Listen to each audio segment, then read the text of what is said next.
Hi, my name is Bubba Nickel, and I'm a member of All Saints Presbyterian. Um, I made the mistake of allowing Tim to talk us into doing one of the talks about the new capital campaign that the church is doing at our house. And I guess I talked so much about what a great job he's doing, he thought it'd be a good idea to include me in this. Sure, many of you know my wife, Amy, but Amy and I have been members of All Saints for, we think it was 2005, 2006, back in the St. Gabriel's gym.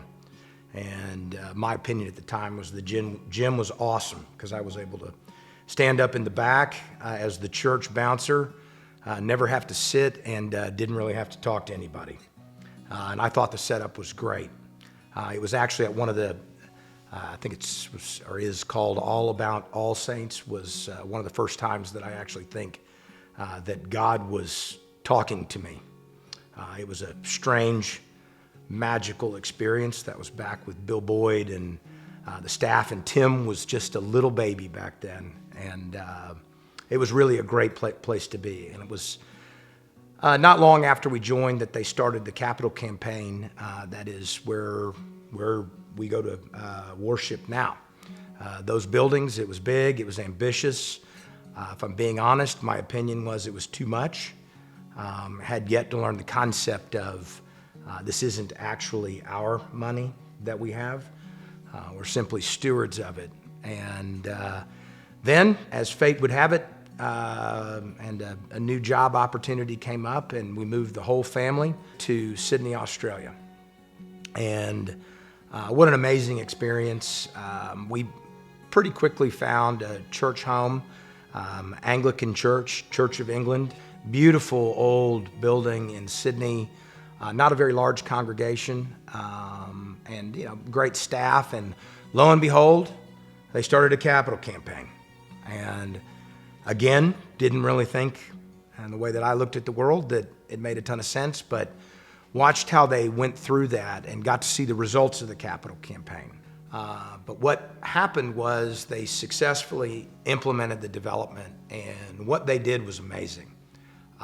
The additional social space that they developed, the reorientation of the chapel, office spaces, places to feed people, and because Amy worked there and because we were there quite a bit, we got to see how that really helped in a lot of ways with the work that the church was doing in terms of engagement with the community, weddings, non-Christians, just activities to bring people in, and those opportunities for those people to see what the church was doing and what to see God had for them. And I thought it was amazing. It was a great learning experience. And then again, we moved after being in Australia for about 7 years, and we've recently moved back to Austin. And I can tell you that coming back for extended periods of time and then now living here again, really getting to see what the power of what the congregation has done in the current facilities is pretty amazing. Especially given our experience. For those of you who only participate on Sundays, or if you're like I used to be, only participate on Easter and Christmas, which is fine, but we'd love to have you more. You may question whether or not the facilities are used. I know I did when they first came out with the plans. And I can tell you they're packed. I participate in I did in Spanish as a second language. I'm now a teacher in English as a second language. Amy's on the campus a lot, and my son works at the church on the media side. And I think for those of you who haven't been there in the off hours, it's pretty amazing to see how it's used, and that, in my opinion, it's pretty stretched. But as fate would have it again, here we are in the midst of another capital campaign. If I'm being intellectually honest, I'm a little bit on the fence, but I like to see money going down to paying down debt, or missions, or something that feels a little bit more more like the mission of the church as opposed to a building. I get that, but I also have had the experience of seeing what those facilities can do, and I'm listening. I listened to Tim the other night, and I think that it is a very important consideration for us as a congregation to be making. It's big, it's bold, and if it's not going to be, then we probably shouldn't be doing it.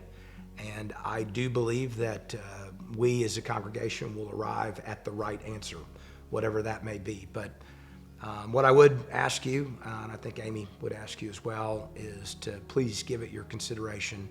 If you haven't, take the time, look at the plans that are out there, potentially attend one of the get-togethers that the staff is hosting at different people's houses before you draw a firm conclusion as to whether or not you think it makes sense. There's been a lot of work that's gone into it. It's something that could, I believe, seeing how facilities can impact the mission of the church, I believe it's worth the consideration by the entire congregation. Appreciate your time.